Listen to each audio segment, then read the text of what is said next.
Hey, what's up, y'all? It's Timothy the Tiger. I am an evangelist, which means a messenger of the great news of King Jesus Christ. He personally has helped me heal physically, mentally, emotionally, and spiritually, and now it is part of my dharma, part of my purpose to make these YouTube videos to hopefully inspire y'all to do the great work with King Jesus Christ and develop your relationship with him and make it stronger if you've already got one.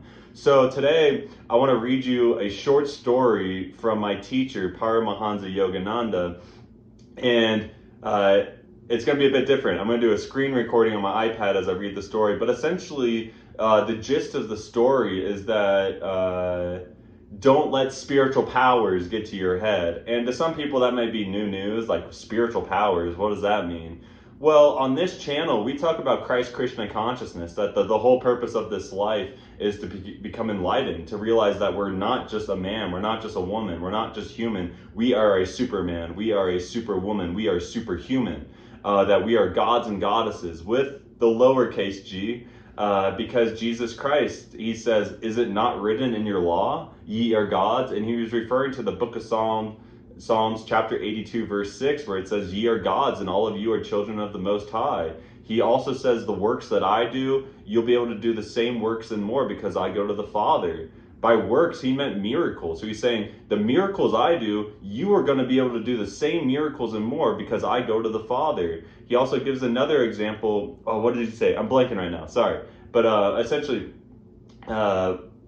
Jesus is okay. He says, be ye perfect, like your Father in heaven is perfect. To me, when he means perfection, it's like become Christ conscious. Like drop all the illusion, the delusion that you are a human. You are a child of God, and that you have the spark of Christ consciousness within you. Grow that seed and become enlightened.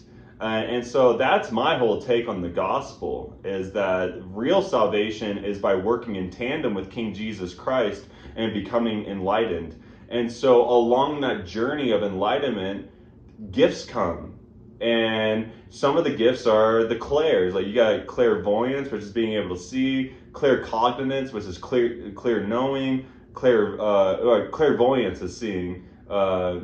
Did I say that? The first one, clairvoyance, claircognizance, clairaudience, which is being able to hear. There's like clairgustatory, which it sounds crazy. I think it's with taste. Anyways, there's spiritual powers for all the senses, and then there's telekinesis, which is being able to move objects, and there's pyrokinesis, which is being able to manipulate with fire. There's hydrokinesis, which is being able to manipulate with water. Classic example is Jesus walking on water. There's aerokinesis, which is being able to manipulate the air. Another classic example is when Jesus calms the storm. There's, I think it's called geokinesis, which is the ability to manipulate the earth. And just think of the Nickelodeon show Avatar: The Last Airbender, where you got earthbender, firebender, waterbender, airbender, and then the avatar can do all the elements, and he's always meditating and going into mystical realms and everything. There's a lot of deep esoteric truth in that kids show. I highly recommend you watch it. I saw it on Netflix if it's still on there. But anyways, there's this story that Yogananda wants to share, where he's saying essentially, don't let these spiritual powers get to your head. Realize the ultimate goal is God.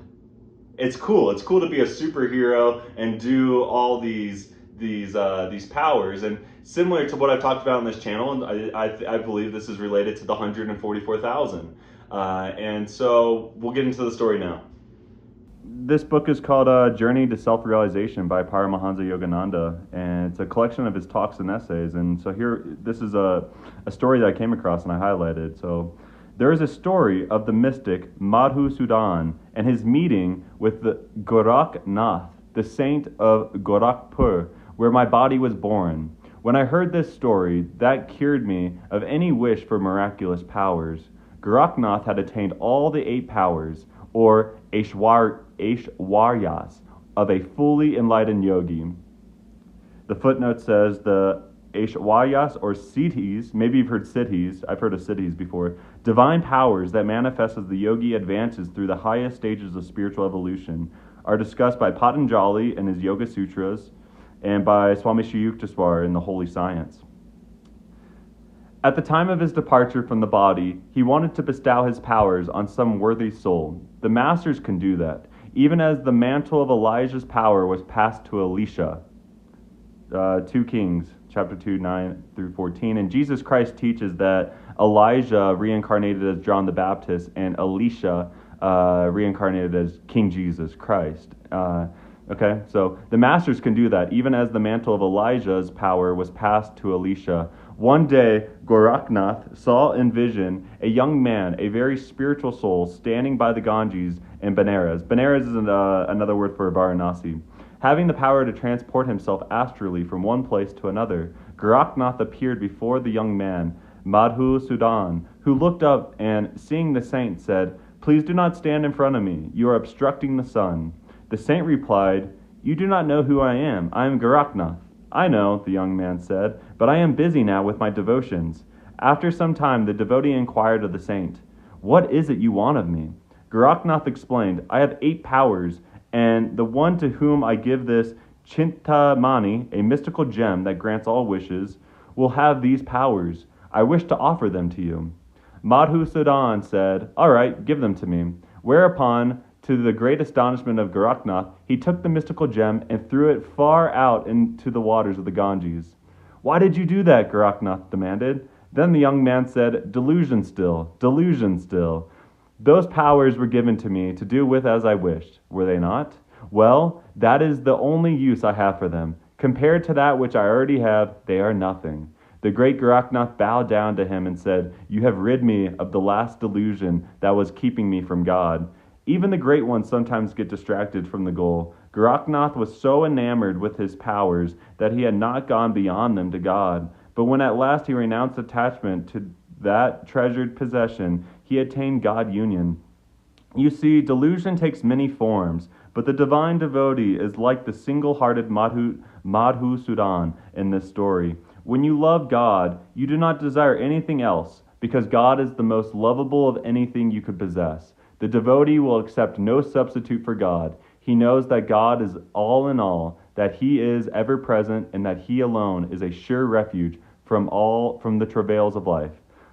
All right, y'all. Thank you so much for listening, and may God bless you. Namaste.